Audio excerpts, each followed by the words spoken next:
think we're missing, I know, so welcome everyone. This is a meeting of the Buildings and Thermal Task Group. It is our first publicly warned one, and Richard is here as the co-chair of Cross Sector, and this meeting was decided to be public and publicly warned and recorded in lieu of a Cross Sector subcommittee meeting happening again in a timely fashion so that we could advance the RFP. So we wanted to provide an opportunity on record to discuss the task group and other members of Cross Sector's considerations or concerns with the RFP, where we're at, and timeline for process. I believe the website is still down. Is that correct? Have people been able to access the RFP or the agenda today? Oh, you got it? It's back up? Jane, I got it through an email. I didn't get it through the web. Okay. I'm pretty sure that the website is still down, so I'll just briefly share my screen. Jane,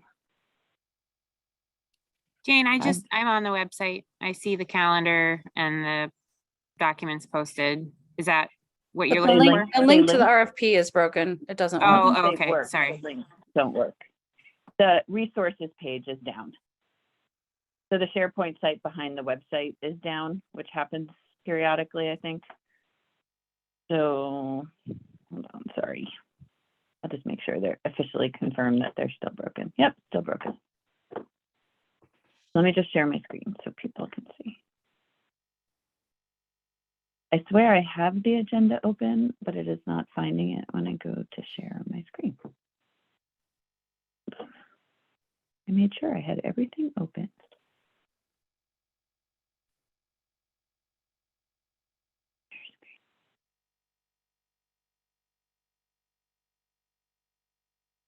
So briefly, I thought that I would just give an overview of revisions that were made and substantive changes, since I only sent you all a clean copy, and then hear feedback from all of you on where we're at. And we can, since Joey, you're here, others, I imagine everybody's comfortable with not bifurcating it between task group and subcommittee members. We can just have a broader round robin on feedback and comments. And then hear from the public if anyone is able to join today, and then talk through next steps from here. Stop sharing. Does that make sense to everyone?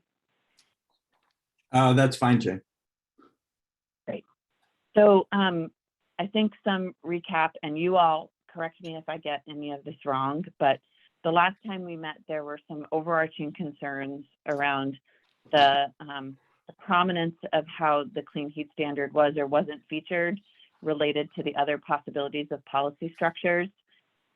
There were concerns around the delivery timeline and when we would have the study done relative to the legislative session. And then we had a lengthy conversation about cost effectiveness and how that was going to be driven, how that could be calculated well and beyond. And so I think those were the three biggest components. And then Christine had done a great read through for as a perception of how a consultant would read it and what we needed to clarify there in that space. So since then, as you all know, we've been working really closely with the fifth floor on the RFP. Brian, Melissa, TJ, and I have continued to be working closely as a cohort for like the administration, vetting together comments from all of you, creating new drafts, and then sharing them up with the fifth floor. We took into consideration your comments last time, made Christine's edits as well, made some changes throughout, and then sent it up to the fifth floor for revisions and comments back. What's come back is now continues to be the need and driver from the administration that, and I think from all of us, and I'm not sure if TJ's on this call, but TJ's been able to say it eloquently, I think, when we've met, and Melissa could probably say it eloquently too, is like a need to really try, and we talked about this last time through Christine's comments about trying to put in percentage of effort, so consultants understood that that first phase of work in reviewing all of the policies should be sort of a quick hit, looking and digging in on current analyses and being able to sort of lift up with input from the task group, what the scenarios are that we're going to ask them to dive deep on. So phase 2 of the contract. So that first phase should move pretty quickly, and we expect to likely lift up the clean heat standard as a prominent policy option to explore. But the question continues to be is how can you evaluate how cost effective it is and the drivers around it if you don't have comparisons to look at. But we're hoping that that gets us through that quickly at that beginning, and we will if it isn't in there, I think it's already in there, the relative percentage of where their effort and work should go should really be on that next step, which is the drivers and comparing the scenarios that we collaboratively put forward and tell them to compare. So, and we did lift up and put in, actually spoke to the clean heat standard itself as passed out by the legislature this year in the beginning of the RFP, and then also carried forward edits and some restructuring that Julie suggested actually around clarifying language and taking out sort of what felt like overburdened, like putting in the criteria from the GWSA and that kind of duplicative language. And then finally, I'll just say, Dave, because you weren't able to join us at our last meeting and you've probably heard this or maybe not, but we, and Joey, I know you've had this concern too. We expect to post this soon, hopefully next week, and then try to have a quick turnaround, and in that process ask consultants to bid on multiple timelines so that we can get a cost and understanding of how, like, if money could make us have this sooner, or if there's just no capacity in the world that could really get us the answers to all of this by January. So I'll stop there. That was sort of the high overview of the updates, and then turn it over to you guys to ask any questions, discuss where we're at. I will say that the drive at this point is that the administration is very comfortable with the RFP as drafted, except I did share, I have gone back and forth with your edits this morning, Christine, and your edits seemed like the right tone for edits to continue to ask questions about and refine, and think that I can make all of your edits to the best of my ability on the doc. But at this point, not saying we're not open, but we're hoping that we're in a good place where we're looking for sort of minor comments and feedback. Thanks, Jane. Comments from folks. I have comments, but I can hold until others have spoken. Gary. So let me start with some specific comments that hopefully can just be incorporated, and then get to a broader set of questions and concerns. The most specific comment I want to make is that I'm concerned that this RFP has in numerous places, and I can point them out, what reads to me as a non-objective and very political framing of just looking at costs. In almost all of our previous conversations, as a cross-sector subcommittee, as a task group, we have said that it is necessary to take an objective, big picture, net view, understanding that there are both costs and benefits to certain actions and policies. And I count at least 4 times in this RFP where it uses the language of costs exclusively without the follow-up framing of and benefits or net costs and benefits. So it looks like there is a desire, maybe I'm wrong, I hope I'm wrong, I hope this is a surprising editing problem that showed up in many, many places, to only look at one side of the equation. And that would be very problematic. And it would be hard for me to see that as anything but overtly political, and not supported by any honest, objective approach to policy analysis. The other things that I want to say that are more specific, and I think you could address that by doing a simple search, Control F, look for the word cost, and everywhere that it doesn't say net costs and benefits, replace it with that phrase. The other specific comment I want to make is on page 4. There is a list of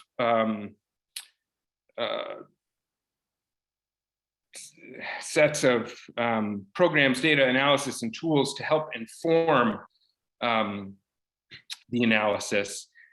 It includes the Clean Heat Standard paper, the white paper that was written, but it doesn't actually include the Clean Heat Standard bill, the legislation. And since there were some differences, some important distinctions between what was conceived of in the white paper and what actually ended up happening in the bill that was under consideration, I think the bill itself, as passed by the Senate and the House, needs to be added to this list of resources.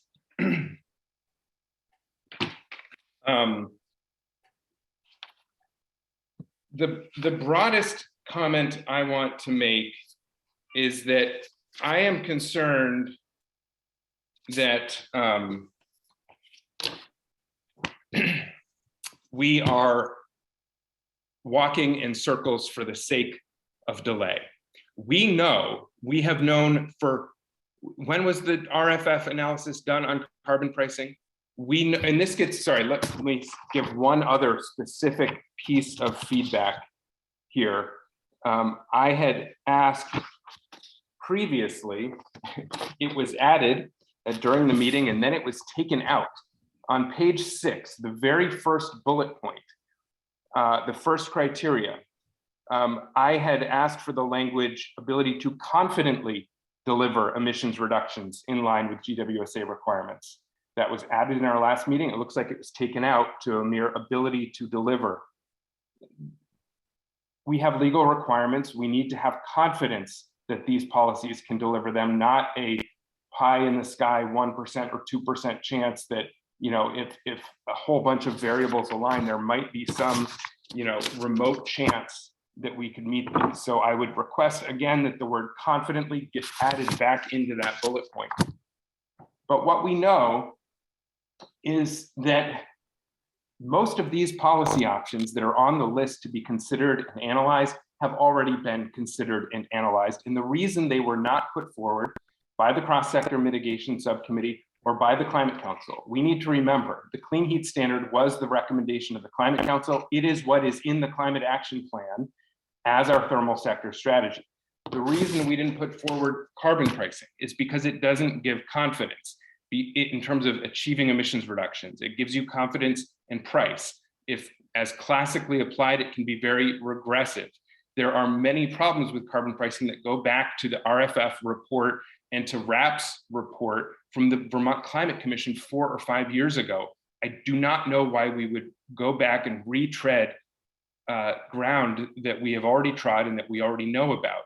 The same is true of ideas like, let's just put all of the obligations on the electric utilities through tier 3. We know through the analysis that was done for the council, by the analysis that has happened across the state, across the country and world, that one of the most important strategies we can use to achieve emissions reduction requirements is through beneficial electrification.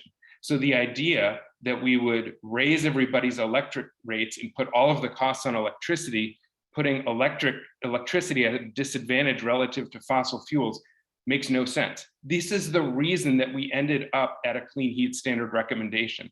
So the idea that we would now go back in time 4 years to assess options that we know do not meet these criteria at the outset feels to me like a circular kick the can conversation that is hard to receive as anything but a political delaying tactic. Those are my thoughts. Okay, there's a lot to respond there. So I'll start by saying I think it's a great idea to add the Clean Heat Standard bill. I don't think it was intentional to leave out net benefits. I'm happy to do a search and replace for cost and benefits. Those two things are super easy to fix, so no problem on both of those. I see Joey's comment in the chat. If TJ and Melissa agree with adding that one in too, happy to add that into the list of resources to review too. So we can make those changes. Those all seem like minor. Confidently, we can leave it up to this group to discuss that, but I don't really see a problem with it. It feels, that language is fine to me. In all honesty, it feels a little neither here nor there to me.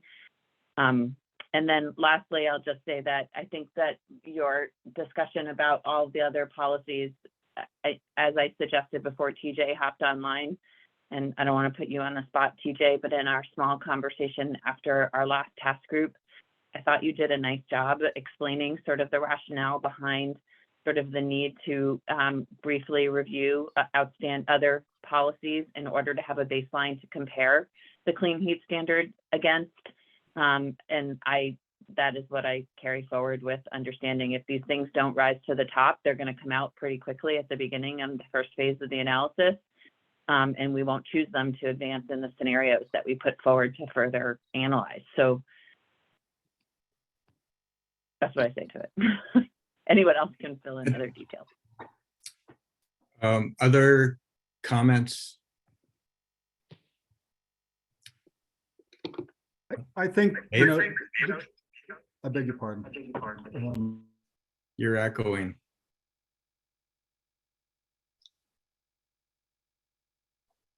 I came out, I was unmuted, so I think that was making Dave echo. All right, can you hear me okay now? Yeah, sorry for that. Everything Jared said strikes me as perfectly sensible. If this project is going to be stepped at all, it makes sense to go with, it makes sense to me to go with the policies that the commission decided were the most sensible policies. If you want a benchmark, go Google the EU ETS price for carbon. It's about $60, $62 a ton. WCI is $28, $30 a ton. You know, that's the price of compliance. That's not the cost of actually avoiding tons, which is much cheaper, and which all the work we've done over the last year, which is a really important point to get at. The sifting and the conversations that went on resulted in the clean heat standard being brought to the fore as a potentially really useful solution to meeting the goals of the Global Warming Solutions Act. So why wouldn't we look at that first? And why wouldn't we look at that in according to a schedule that's useful to the legislature that's going to be bringing this up again? Why wouldn't we look at that first and then bring in the other things as you see fit? That way you'd avoid, whether it's intended or not, even the appearance of heel dragging, of kicking the can, and get at what this, you know, this large group of thoughtful people who've spent over a year working have decided that, you know, is probably the strongest candidate for a solution here. Why wouldn't we focus on that first?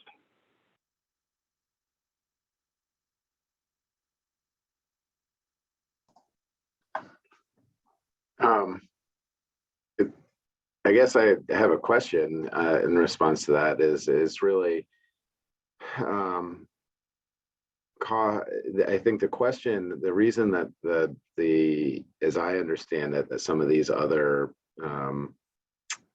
policies are brought in, is that the question that wasn't answered is the clean heat standard cost effective, or how is it? What are the impacts? What are the economic impacts to Vermont?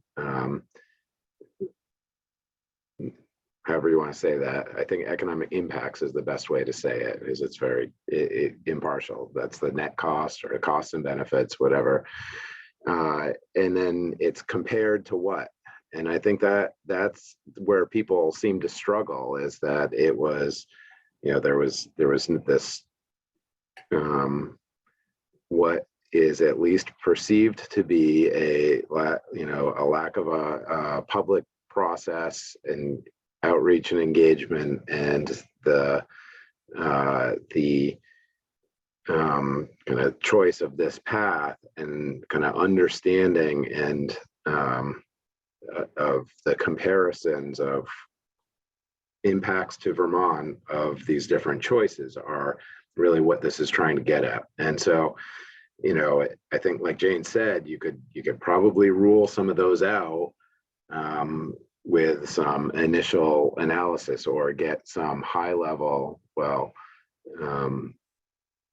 without a whole lot of work, I guess, is what I'm trying to say. And I think, well, I guess I'll stop there. I think that's just the, you know, the order of which we do it, I think could be, we could talk about that as far as I'm concerned, but it's really the cost relative to X, and that it's the cost of kind of business as usual, doing nothing else. It's the cost of you know, implementing other policies on a Vermont scale and regional scale, and et cetera. So stop there. Thanks, TJ. I've got 3 hands up, Joey, Jared, and then Ken. Well, I mean, I share a lot of Jared's well articulated concerns. I mean, both substantively and whether, you know, and like the small additions, adding, I mean, we've done a lot of analyses. There are other analyses that weren't state sanctioned, like a REMI analysis on carbon pricing back in the day. I mean, I do have concerns, and I also just want to figure out like what, I mean, we chose this as a, you know, and we can design this performance-based standard. We chose it as a primary strategy through a process. I hear you, TJ, on some concerns about that process in terms of public engagement, but it was still pretty significant process. Work had been done beforehand.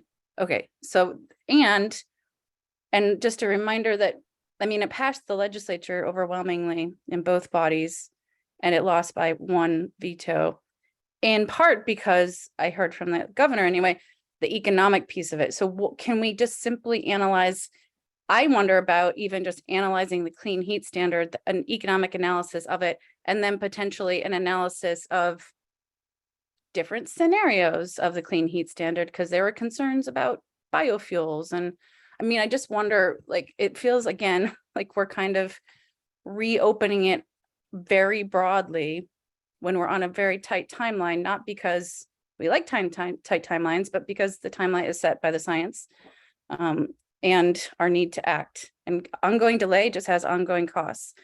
And our own pathways analysis found, and JFO agreed, $6.4 billion of savings to Vermonters. So ongoing delay is costing Vermonters. So I get that we need more information, and I just wonder if we can use this moment to get the information that we need about the policy priority that we chose as a preferred approach, because we can design it in different ways to deliver on the cost-effective and equity outcomes that we all want to deliver on.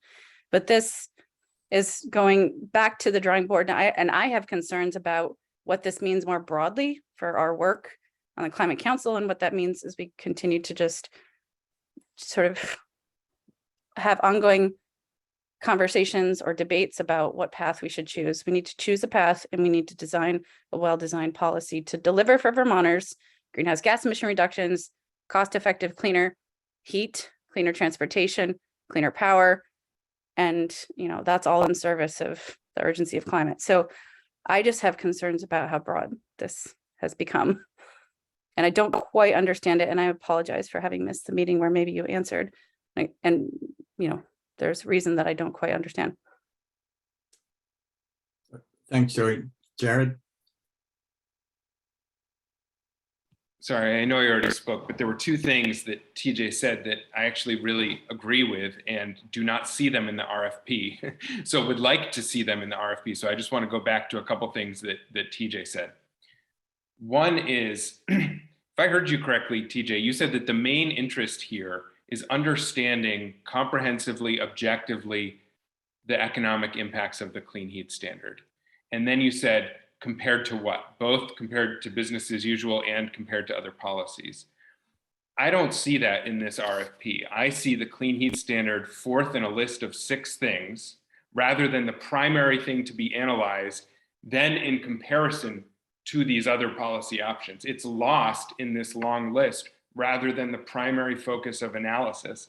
And the second thing that you actually said, TJ, that I think we need to add in, and thank you for bringing it up because I don't see it in here now, is that it's not just other policies that are compared against, it is the net cost, the economic impact to Vermonters of doing nothing. We do need to look at and have a comparison to that business as usual scenario and case as well, which I do not see explicit. Tell me if I'm wrong if I missed it, but I don't see that explicitly included in this RFP right now.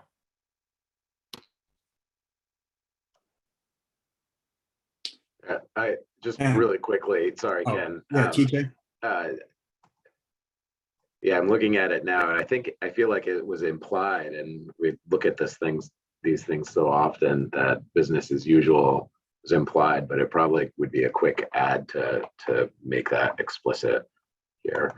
And I'll just respond to that point. And go ahead, Ken. Yeah, I think my comment is consistent with where I was a week ago, and that is the using this expression of the cost effectiveness of the clean heat standard, I think has many different meanings.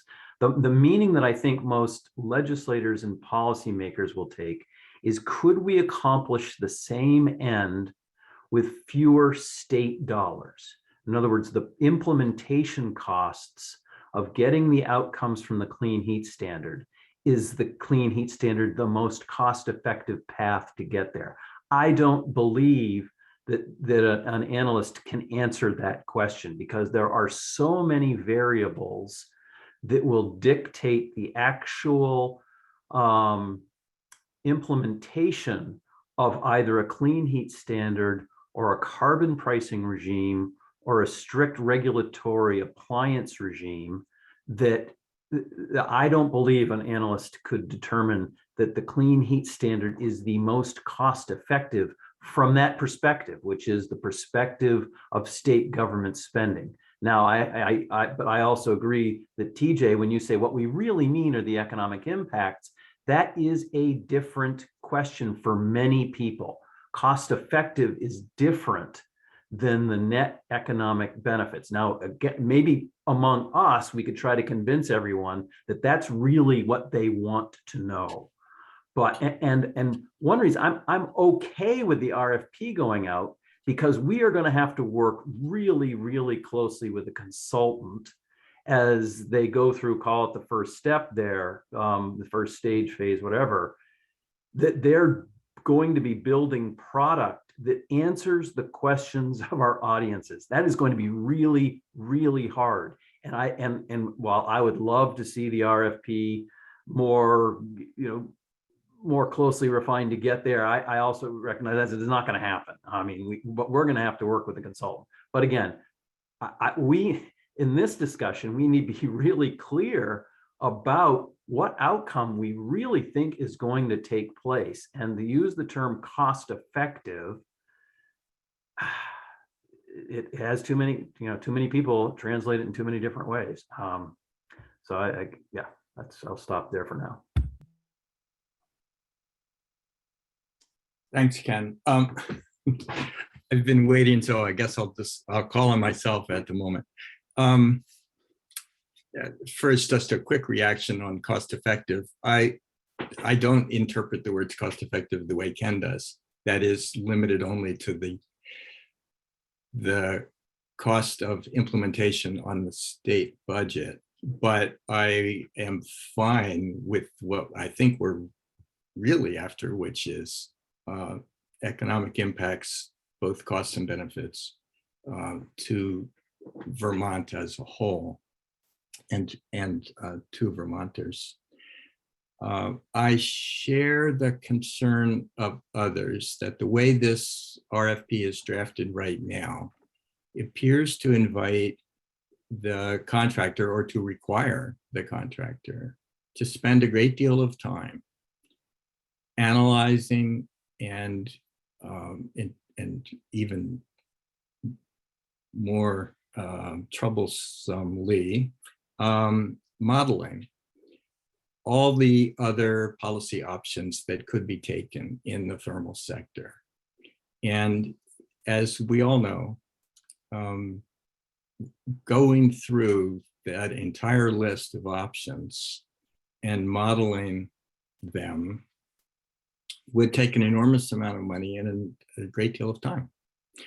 So I was happy to hear Jane say at the outset that this RFP is intended to ask the contractors to do a quick hit assessment of the pros and cons of a range of policy options, and to do so with reference to the studies that have already happened in Vermont that we were all talking about earlier, that would inform a judgment, a quick judgment that, okay, based on a history and based on a quick assessment, we think that the realistic options to meet the objectives of the GWSA, boils down to the following. And then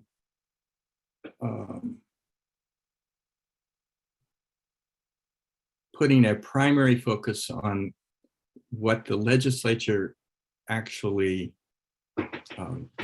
voted on, the clean heat standard, would be the focus of the analysis. And then we have the opportunity to ask the contractor to answer the questions that the governor actually asked about the clean heat standard. And I'm going back to the very beginning of the way Jane presented the intent of this RFP. And that seems to be something that is consistent with what the Climate Council wanted. It's consistent with what the legislature wanted, and it's consistent with our prior conversation. But the RFP as drafted doesn't right now make that clear. So Jane, you said something about percentage of effort or time frame for task one. I just think it needs to be really clear that what we're asking for is principally an assessment of the economic costs and benefits of the clean heat standard along the lines of the one enacted or voted on positively by the legislature, and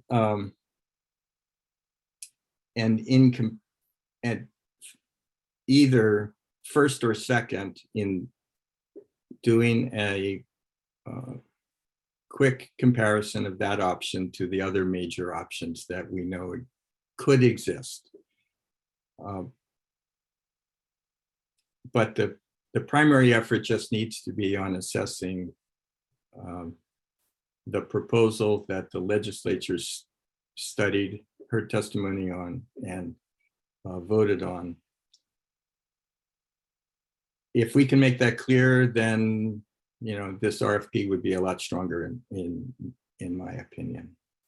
I agree with Ken's observation that when it comes to actually boiling down scenarios that we want modeled, that there's going to be further work for the task group. It's not going to happen in this RFP because we're not there yet on the details of the scenarios.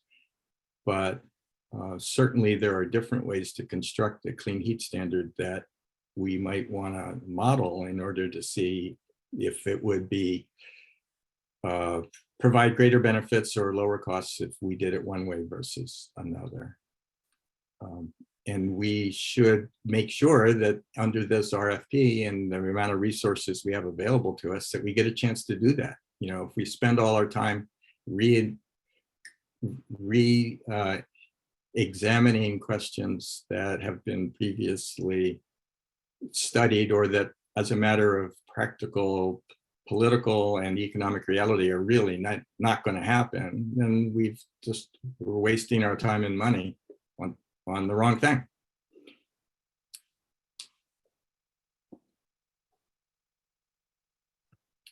That's it for Am I me at next the in line? moment. It's Joey and then Christine, I think. Ken, is Well, that an old hand or a new hand? Oh, sorry. No, Joey, you're up.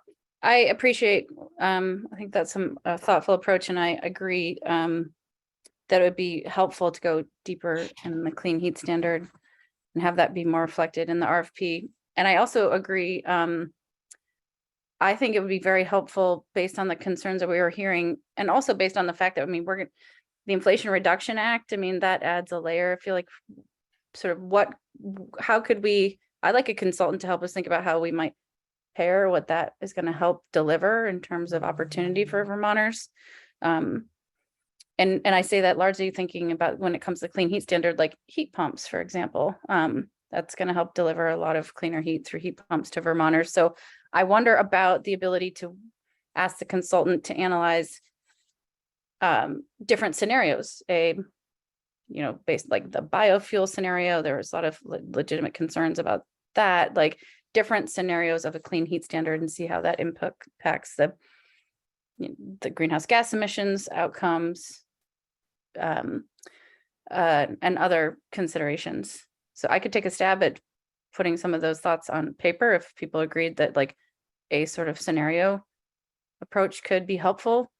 But that seems important, because if we don't answer some of those questions, I have concerns about having then it will require another process, and we're going to need to do ensuing public process and, policy refinement in different arenas, period. And that will take more time. But this, even just setting a broad framework that answers some of those questions or tries to address some of those concerns in this moment, I think would be helpful.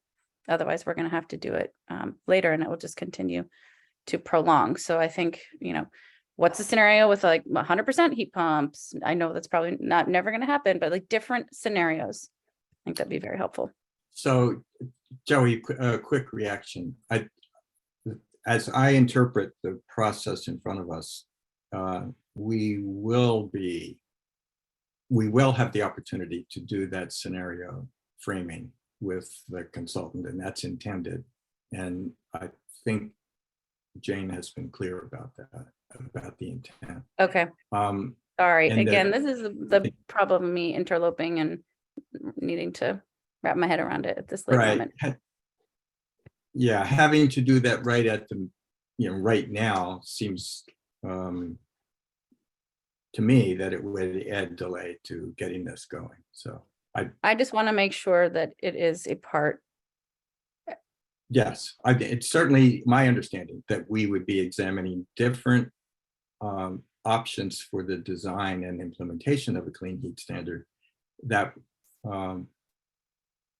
and that's in fact part of what the governor was asking for in his veto message. So I think the public's interested in that, the council's interested in that. And wait a second, the governor was asking for scenarios related to like biofuels? No, I think implicit in the veto message was, we don't know enough about what this would cost. And there are different options for what it would cost and how quickly it would deliver emission reductions. And so I guess I just want to be clear that I'm not talking only about costs when I'm raising those kinds of scenarios. I'm talking about you're talking about policy choices with respect to sustainability, issues and concerns and equity components. So anyway, not just about cost. Thank you. Christine. This is a super important conversation, and I'm trying to be mindful of the fact that I have the impression that this document, as specifically worded, has been vetted at a lot of different levels already. And we're trying to get it out quickly. So, and I do have to say, if I were bidding on this, and this is what I did for 40 years, was bid on stuff like this, I would definitely not take away from the way this is exactly written, that we're starting from a place where we already believe we know a lot about the clean heat standard and we want to know more and more compared to what the other options are. I would agree with the way Jared characterized what's in here. And I would agree with the statement that the exact wording that's in here doesn't clearly and crisply match TJ's really clear statement of the clean heat standard compared to what. But I'm trying to think about quick fixes that might help make that more clear to bidders. And I'm wondering whether, Jane, you mentioned there's some percentages of level of effort by tasks that you thought were going to be in here, but maybe somehow got dropped. So I don't know exactly what you're referring to, but to riff on that, maybe it's whatever that is, which I can intuitively guess with a little bit more added to it, saying, and the total level of effort should be directed at assessing the economic impacts of the clean heat standard, with then a smaller amount of effort compared to what. I'm just trying to think of ways, if we really are trying to assess further the clean heat standard and the compared to what is secondary, I'm just trying to think of a non-wordy way to make that more clear to bidders, because the language, even the title, the title of the RFP, and I'm sorry I didn't pick up on this sooner, could have been something like analysis of the economic impacts of the clean heat standard compared to other policy options already studied. I mean, if that's really what we're trying to do, that even the title, the way we messaged it, doesn't match that. The title is a higher level up, much more exploratory about non-clean heat standard options. So I'm trying to be helpful here, but I'm also trying to recognize that there is a dilemma that needs to be solved for here. Thanks, Christine. Jane, do you want to respond now, or Yeah, it might be you? so I guess what I want to say is maybe not going to be liked by everybody, but I'm going to put it out there anyway. I think that, or I know that, based on my conversations with where we want to go with this RFP, the expectant outcome from that first phase is that the clean heat standard, because of the work that's been done and because of the rationale, because of why it was put forward, it will rise to the top. But we are not prepared to state that from the onset and then compare everything against to it. So I want to make sure with all of you that there's an appropriate amount of effort that goes into that first phase that allows the policy and likely the clean heat standard to rise to the top and be the preferred policy of which things are compared against in the scenarios that we put forward. But that preliminary analysis has to happen for us to feel comfortable to then go deeper. So to clarify, Jane, that goes to the order of things, and not necessarily to the level of effort portion of the RFP. Is that right? Yet that the level of effort in the first phase could still be relatively modest and relatively quick. Yeah, agree. Okay. Jared, then Ben. I guess I appreciate hearing that, Jane. Part of what I'm trying to figure out is when you say where we want to go, I'm a little bit surprised to hear that, because this assessment, I think of the we as the council that was charged to do this work, which includes the 23 members plus the subcommittees. And we have already done that analysis over the last 2 years. We considered other options in terms of carbon pricing or cap and invest strategies or expanding tier 3. And those all were, for all of the reasons that we have previously stated and that would come out in doing this type of analysis again, showed that those options did not meet the criteria and were not as preferable as a clean heat standard approach. And so it feels like I'm just not understanding it sounds like you're speaking about a different we than the we that already did this through the legislatively required process, through the subcommittees, through the Climate Council. And so to me, it feels just like Groundhog Day, or that so I very much agree with what Christine said, that if what folks who have not been paying as close attention to this or giving it as much priority as we have, want to know is the economic impacts of the clean heat standard compared to other things. Like TJ said, let's, as Christine said, put that in the title and put it in the very first sentence of the general specifications. Right now it says, request, the state of Vermont Agency of Natural Resources is requesting proposals for the assessment of policy options to reduce greenhouse gas emissions in the buildings and thermal energy sector in Vermont necessary to meet the requirements, etc. I don't know why that wouldn't say is requesting proposals for the assessment of a clean heat standard relative to other policy options, but we have identified the clean heat standard as the leading strategy for a number of reasons, and to ignore that and go back to square one. I'm not saying it shouldn't be compared to other things. It should. I agree with that. But let's not bury it as though we haven't had years and years of research, analysis, and process to arrive at really well-considered recommendations.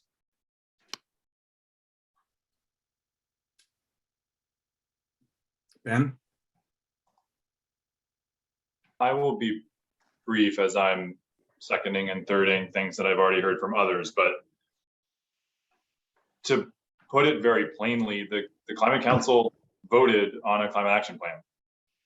It had a certain policy, the clean heat standard, as the chosen path in the thermal sector, and as drafted, this RFP very much seems to call into question that. And there is, in fact, a climate action plan in place. So I'm not sure what value of pretending like that's not true and not being very clear up front about everything that Jared just said. And again, to give credit to Christine, some strategic rewording to say, here's where we're starting from. I recognize it says in the text, like a couple pages down, this is a thing the climate action plan includes, but that really should be front and center, because the climate action plan is the controlling document for the direction this state is going on climate.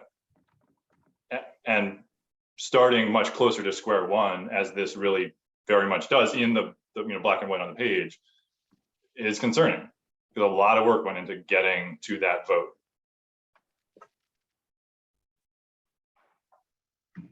TJ.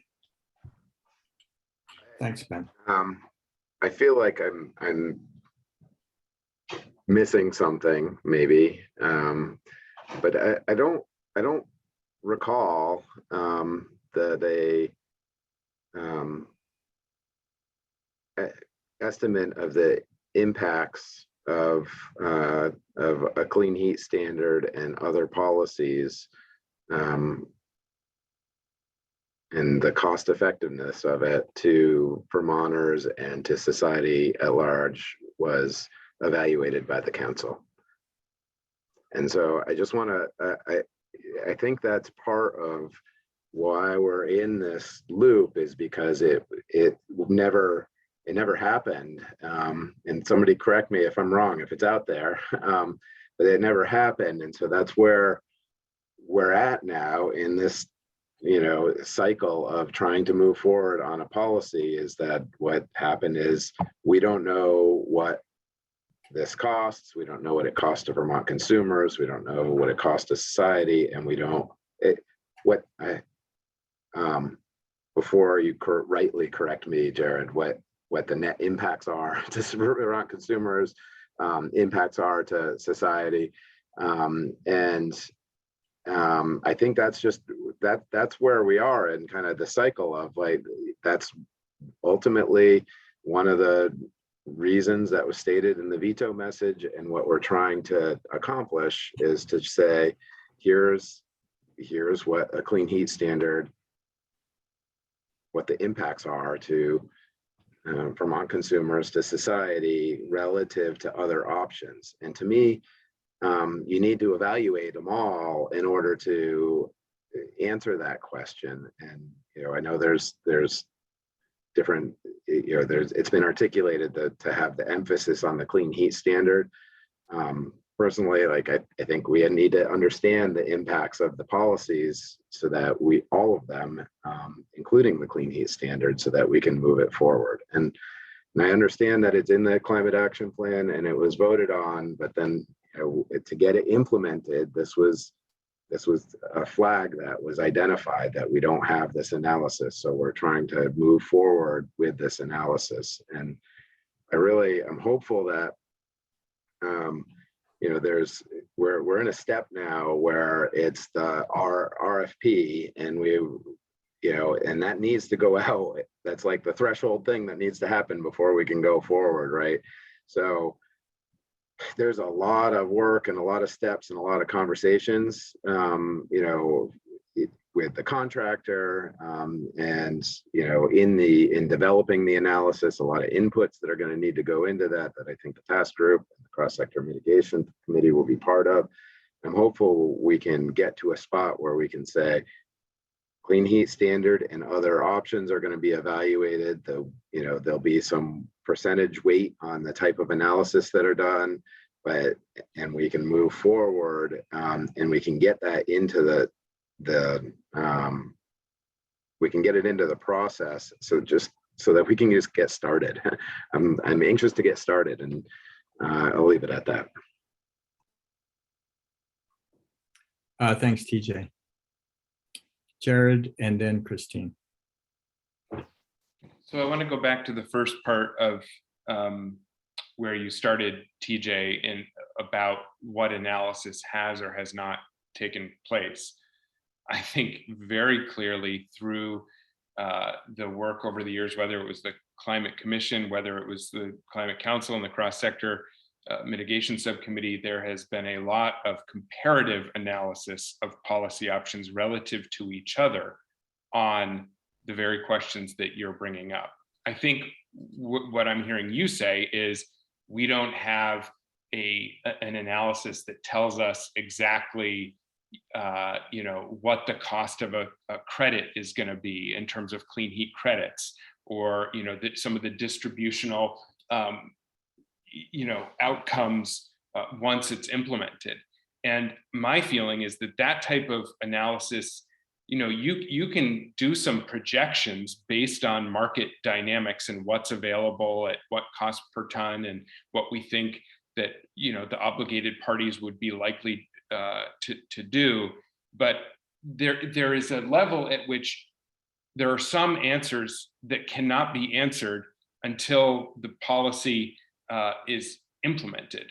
And so I think where we are at now, or where we were at as a council, was not having a price of a clean heat credit. It was saying, relative to the other policy options, what can be done to confidently meet these requirements in a way that is cost effective and equitable. And the answer was the clean heat standard. And there's lots of evidence and supporting information for that. I worry that we are setting a bar so high that no policy could meet it, because you can't get certain answers until after a policy has been implemented. And I just want to say, I very much hope that we can all get to agreement on this RFP. I don't think we're miles away, but I do think I want to be clear that I would not be comfortable having this go with my name or assent on it. Not that that's necessarily needed. I know that ANR reserves the right to just put out the RFP on behalf of the state, but I am not comfortable with this as drafted, because it either took out previous feedback that was provided by this task group, or it does not yet reflect the suggestions that have been made both last week and this week. So, or whenever we last spoke and this week. So I hope we can get there. I'm not comfortable with it as is for all of the reasons that we've stated. I appreciate, Jane, it sounds like there are a number of things that have been said that you have said are amenable, that can. So I think, but I just want to say that I think we'll need to see that. I personally would want to see that revised draft before I would be comfortable supporting it. Thanks, Jared. Christine, and then back to TJ. why don't we go to TJ, because he may want to respond directly to what Jared said, and I have a different angle I'm thinking about. Yeah, thanks, Christine. And I guess something that Ken reminded me of recently, or this past couple of weeks in conversations, that really the measures are a lot of what's going to determine cost effectiveness or the economic impact, and those measures may or may not change with these policies, right? They may change, around the edges, more of one, less of the other, and we need to know that. But it's really, the X number of heat pumps are going to cause this amount of economic impact to Vermonters and elsewhere. And then on top of that, there's the administrative costs. And one aspect that the department has been concerned about anyway is, are we creating kind of this other system, and how this interacts with tier 3 and how that works with our regulatory structure. And there's pieces of this RFP that really get to that, and that all is kind of captured and implicit under this and explicit in some instances under the economic impact rubric, I guess. And so there are a number of pieces of this, of how this actually rolls out and how it's implemented, that are, I think, part of the questions here, and that really do make a big difference. And part of why I think people struggled with the clean heat standard in the spring, those who did, in terms of what does this really mean, and what aren't we capturing when we're thinking about how this is going to roll out. So yeah, I'll stop there. Thanks. Christine, before I go back to you, I just want to clarify something with TJ. So TJ, in pretty much all of your comments so far, you have emphasized the importance of understanding through this work how a clean heat standard would work and what its economic impacts would be, as well as its environmental impacts. And I suspect that we're kind of, in that sense, we're all saying the same thing. That's what we want to focus on here. And so I'm trying to, whatever the right word is here, is elevate the fact that we're agreeing on the main thing we're trying to find out. And the main thing we're trying to avoid is re-examining policy options that have already been examined in Vermont by previous climate commissions, by the legislature, et cetera, by the department for that matter, and which really don't represent realistic options in Vermont today. I mean, I don't think we're going to have a cap and trade regime for emissions from the fossil sector on a one state basis. I just don't think that's going to happen. And I think a quick assessment of the realities about why, what it would cost and why it wouldn't be likely to succeed and why politically it's not going to happen. A quick assessment is all that's needed. I don't mind doing that assessment. I mean, it's been done before. And, but to derail or delay the real work that needs to get done in this project by spending a bunch of time examining options that A, have already been examined, and B, are very unlikely to be adopted, would be a mistake. And that's the message I think pretty much everybody on this call agrees with that message. I'm trying to boil it down. Christine will come up with the great, relatively straightforward ways to amend the RFP to make those points clear. So that's why I'm calling on you now. Well, no, Christine, maybe I don't think that's necessary. I totally trust the RFP authors to be able to glean from this conversation, because there's some pretty common themes. I guess while I don't feel the need for task one, I'm hearing loud and clear that there is an urgent need for task one to happen. And that's fine. I also am mindful of the fact that the state could put out whatever effing RFP it wanted without having indulged this group as much as you have, and I recognize that. And I wrote to Jane and all of you earlier, the larger the client team involved in setting direction and overseeing results is, the greater the time needed to manage that team and meet multiple and sometimes diverse expectations. We have diverse expectations and needs right now. We need to recognize that. And some of them were significant enough to be able to veto legislation that we thought was ready to go. And we've got to narrow that gap. And if task one is going to help narrow that gap, I'm fine with it, but let's just not let it get out of control. And I trust TJ and Jane and the others to hear that message coming loud and clear from us. So that's my comment at this point. I have a question. I'm curious to know who actually will be in the room and on the Zooms directing the consultant on a week by week basis once there is a consultant in place. Yeah, so I think there'll be strategic components where we invite in the task group along the way, especially at decision points for input and comment.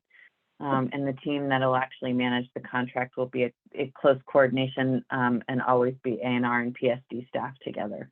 Yeah. So it won't just be myself and Megan and Brian. We'll have TJ and Melissa with us helping us. And I'm not sure if it'll be both TJ and Melissa, but it has been to date. Yeah, so I think that tells us a lot about who will really be having the conversations with the consultant. And I trust you all to be able to hear the concerns that are being stated today and help ensure that the work is carried out, mindful of these comments that have been made. And if you can squeak a few more edits through this already heavily vetted RFP, I think there are a few simple things you could do that doesn't change a lot, but makes the messaging a little bit more clear, informed by the conversation today of what we hope this work will really lead to. Thanks, Christine. Nicely put. Other comments from the group? I guess I would echo what Christine has just said. I think we can get there. And I think that what you're hearing is a matter of focus more than anything else. There is also the question of timing. In the task group, we have been discussing the importance of trying to get as much relevant information so that it would be available to the legislature as early as possible in the legislative session. And I don't know if anybody wants to comment on that at this point. TJ? I would like to comment on this, and I just want to, I don't know, be realistic with everybody about what I would see coming forward. I mean, if we put out the RFP tomorrow with, it's a weighty enough scope of work that we need several weeks to, have a response. And then there's the state contracting process, which is, I don't know, in my experience, not easy.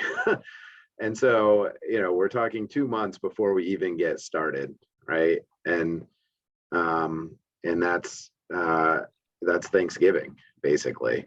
And so Jane mentioned January 15th earlier, and that surprised me. I'm not sure I looked at the dates close enough in the RFP. would be, it would be great, but I'd be surprised if we had stuff by January 15th. And I just want to, I don't want people to go away from today expecting that. And I don't know what the achievable date is. And I know that we'll, A&R and DPS will work hard to move things forward, but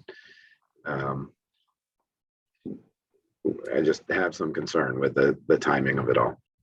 Thanks. Thanks, TJ. Christine, I saw you nodding on that one. Yeah, I agree with that completely. And I'm wondering if, the deliverable for task 1 due by around January 15th could be some sort of, I would call it cheat sheet table that lines up the variety of policy options and qualitatively, at a minimum, qualitatively assesses, ease of ability to implement, something that helps compare the different policy options to each other based on that any smart, informed consultant who's already familiar with this work, which is the only people that should be bidding on it, could basically pull out of their hat already and get that out there early to help, help start to socialize what a lot of us already know about these other options, but other people don't. And that shouldn't be that hard to do. If any consultant worth their salt bidding on this work ought to be able to create that table almost right today based on qualitative assessment. Yeah, thanks, Christine. And I would also add, and based on the studies that are listed that have already been done, by reference to work already that been done on some of those options. And it can be footnoted saying, preliminary findings pending results of further analysis. I mean, and packaged for a a legislative audience and or administrative audience who are not deep in this stuff already, and one-stop shopping. I can see in my head what that deliverable looks like, actually. Thanks, Christine. Jared, quick comment before we turn to any public comments. Yeah, I just feel like I would be remiss if I did not provide a complementary perspective on timing concerns. I hear the concerns about how long it takes to respond to an RFP like this and then to conduct the work. But what I think we also know and need to remember is that the longer we wait to implement a policy, the shorter a compliance timeline we have, and therefore the more difficult and costly it likely is to meet our legal requirements.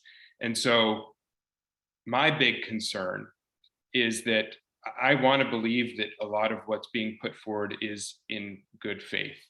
But what we heard last year during the legislative deliberations around the clean heat standard was a desire to move it from a 2-year implementation timeline to a 3-year implementation timeline. Then it got vetoed. Now, if we are looking at a study of such kind of breadth and going back to consider things that have already been analyzed and reporting on, it sounds to me like what's going to happen is the report is not going to be ready until the end of the legislative session, and that the argument that will come up is, oh, well, we have to wait for these findings to come back before we can move forward, losing yet another year. And of course, once a bill passes, it is not just, it does not take effect immediately. It takes years for implementation and actually having the desired results. So I think we have to be very sober and honest that if we keep delaying, it becomes increasingly difficult and perhaps impossible to meet the emissions reductions requirements by 2030. And so we need to keep that timeline as front of mind and give that as much importance as others, because it feels like the default that people want to argue for now is just don't do anything. I think what the default needs to be is implement the Climate Council's recommendation and pass the clean heat standard, because if we do not, then we're going to be trying to do in the thermal sector in 3 years what we could otherwise have 4 or 5 years to do ahead of the 2030 requirement. I want to believe in the good faith, but I am very worried that this is just going to be another excuse for inaction and further delay that we cannot afford. If we are serious about these legal requirements, if we are serious about making sure that Vermonters can benefit from the savings that can come from this transition off of fossil fuels, that a policy like this would hasten. Thanks, Jared. Jane, you have some notes in the chat. Do you want to speak to them, or that they speak for themselves? Sure, happy to speak to them. I fully appreciate what Jared's saying, and just want to suggest that we have strategic options that we can continue to move forward with that help buy us some time. And I know it's not a perfect case scenario, but we are very in earnest looking at how we stand up an emissions reporting program, which would have been part and would have caused the further implementation timeline for clean heat standard. If we can have that in place, we can hit the ground running on the policy that makes the most sense.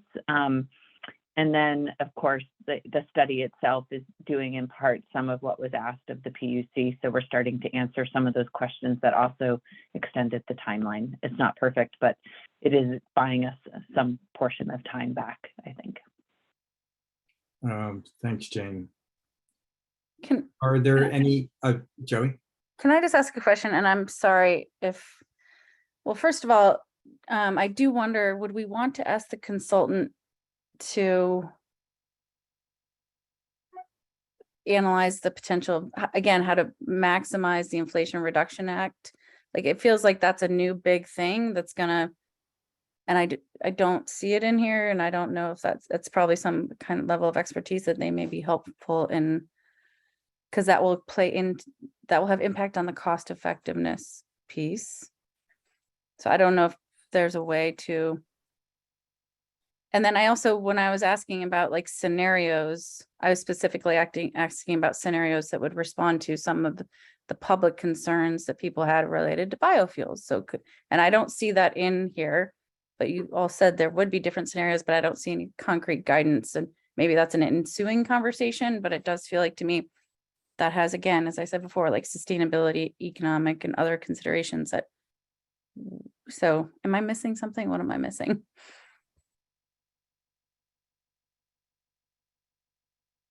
Well, the scenarios aren't addressed in any particularity at all. So I get it. And what I'm asking is, because we know per the conversation and the issues that people have been raising and that we want to be proactively responding to, it feels like a missed opportunity if we don't ask our consultants to look at that in this context. But others don't agree. So it feels like the Inflation Reduction Act and a couple of other things that I think are like should be analyzed further and explored further, and likely are to be explored further in any policy conversation. Why we wouldn't want to be giving them a little guidance here to do that. But if others have thoughts, I welcome them. Any thoughts on my quick reaction is that those are important topics. The problem with listing one or two important topics is that by implication, you're not listing 5 others. And that would go into the scenario designs. And I'm more interested, frankly, in making sure that the process for defining the scenarios includes the task group appropriately, so that the questions like the ones you just raised would, surely end up in the scenario designs. But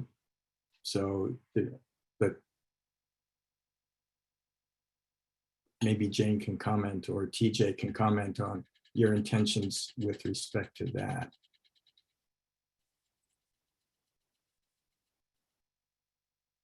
Just with respect to the IRA, the Inflation Reduction Act, I do think that ultimately needs to be built into the business as usual forecast. And so there's work to be done through the consultants' efforts, and that I don't know that it needs to be explicitly called out, because I think that is, we have the business as usual pathways analysis now, and we know that certain things have changed and we need to incorporate that. And so I guess I wouldn't. Who's the wanna we in add- that scenario? So if that's, I think that's true, but who's the we in that scenario, TJ? That makes sense, but who Yeah, incorporates so I that? think that's as Jane explained it, I think the A&R and the department managing the contract with going to the task group and the cross-sector mitigation committee at intervals to get the input that in order to help shape the scenarios, which business as usual is also a scenario.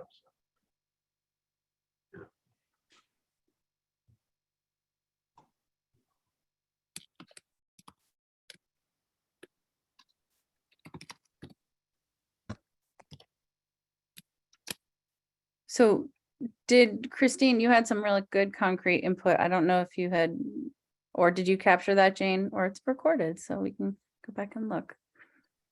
Christine did a great job of, obviously, her comments I got in email, and I felt like those were all important things to address and manageable within moving forward. So the comments I received in email, I'm happy to take those comments once the resources page is up and PDF those. If people want a record online, I can make those. And if you'd like, why don't we go to comment and see if there is any, and then I can sort of try to run through what I have as a list of action items, and we can discuss as a group next steps about, like, if you want to see the RFP again, at which point, yeah, I'd like to talk about that actually. So, I'm happy to run through the list that I've been taking about things that feel like manageable next steps for me to make revisions with the group on.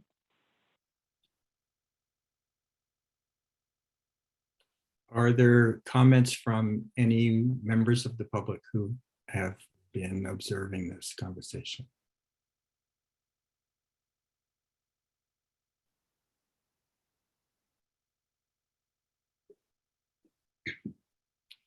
Okay, I don't hear any. So maybe, Jane, we can come back to your list. Let me start through the list. I have the two important additions for the list of documents for the consultant to review. So the PSD Total Energy Study from 2014 and the Clean Heat Standard bill itself as passed by the legislature. I have the sort of search cost and replace with cost and net benefits. I have the confidently meet emission reductions where that looked like it had been discussed to add in and wasn't added in or got removed. Make a clear upfront component about the business as usual comparison. And then in that last comment, I hadn't written this down yet, but that would be the spot where we could build in comments about the IRA. I have to add in percentages for tasks so that folks know, and when they ask me how much money is appropriated for this, they hear that we have $200,000 to go towards this, but they get an understanding and expectation that the majority of that should be spent beyond task one on really once we've gotten through quickly the analysis of those other policy options.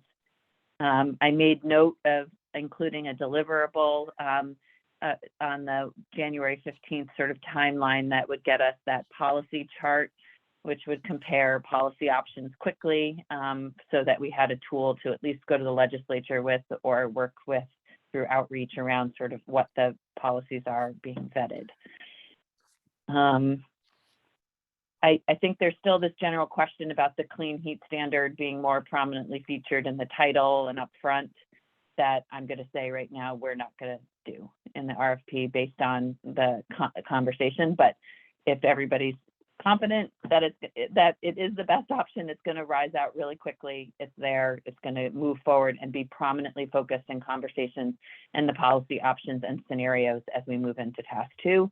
And it likely will be what the baseline is to compare against. So.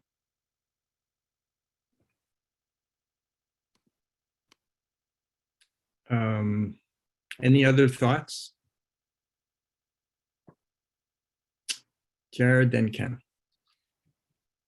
Thanks for that summary, Jane. I think most of those sound great, and I appreciate the incorporation and revisions that you're planning. One thing I do want to just pause on, and I would invite Ken or TJ or others, Rich and Dave, Chrissy, everybody, to comment on this is I do think it's important that we get the right language in terms of the economic assessment, because I think it's clear that saying costs is one-sided and political. I think that economic impact is, even though I understand you're hearing it, TJ, is kind of more objective and net, I think impact has a negative connotation, like who's being impacted. I wonder about a phrase. I think we all agree that what we're trying to be is comprehensive and objective in this economic analysis. I wonder about a phrase of either net costs or savings, or something like net economic effects, rather than just costs or economic impacts.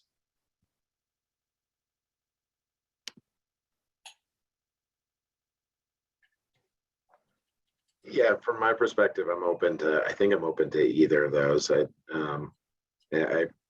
appreciate that comment. I hadn't thought about impact that way, the negative connotation. So, and net cost and savings seems pretty simple. Thanks, TJ. And Jared, I agree with what TJ just said. I think it's better than impacts, which at first blush to most people just sounds like the negative side of the equation. Ken? Yeah, so I'll start with Jared's comment. I don't think it works. I will speculate that one of the economic impacts that are of great interest to the administration is what happens to the price of fuel oil and propane. And I know natural gas, but that is because it's regulated, it's different. But what happens to the price of fuel oil and propane? And a reason why it's very hard to talk about net impacts and come up with that specific conclusion is that the folks that are affected by the price of fuel oil and propane are largely the non-participants in the projects that will reduce their consumption. And yet, as I say, I am really certain that the governor's office will be very interested in that very specific piece. So, do we going to define it away? That, well, we don't want it framed that way, because there's a lot of benefits that aren't captured when the prices are increased and that revenue is used to improve programs, improve housing stock. We get that, but that part of economic impact, they're going to be looking for.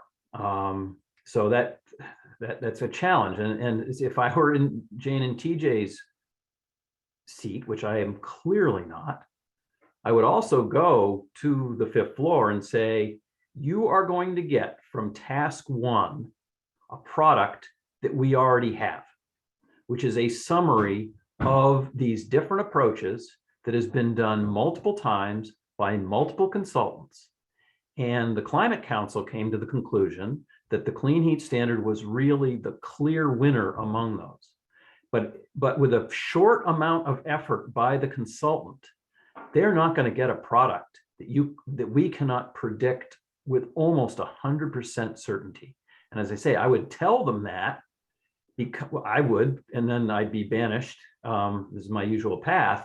But that is what's going to happen. And if there's anything different that they're expecting, I'll say we'll, as Jared has said, we're just going to go down this path again. They're going to get a product. It's not going to satisfy their actual needs. And they won't support the clean heat standard. Anyway, I think we're in a challenging place. Sorry. Thanks, Ken. I guess I would observe on the first part of what you said that I think in order to calculate the net impacts, that an assessment of any price effects on fossil fuels would have to be part of that analysis, and therefore it's not going to emerge just as a black box number. I think the concern that you expressed would actually be, it would, how you say it, would be present in the analysis as well as the net impacts. You know, the price effects are X, the net effects are Y, and both numbers need to be there. And I think in order to calculate Y, you have to know X.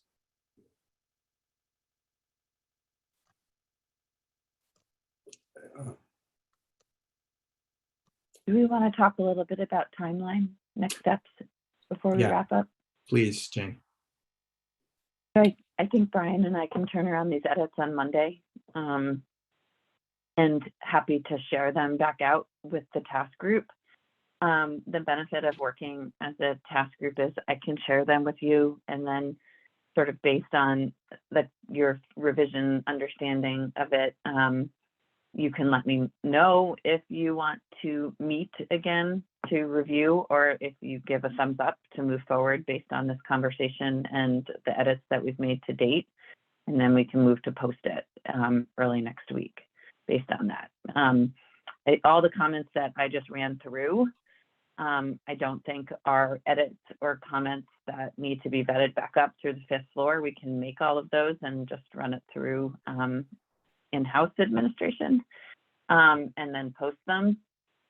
But yeah, anything beyond that we'll just take with process. So if we need to make a task group meeting or invite public comment again, or changes need to be made, then we can work to do that later next week. But my preference obviously would be to not have to do that and get it posted, but want to keep the process open and transparent. So, and then just so you all know, I mean, actually, maybe I'd ask this of Christine to comment or others here.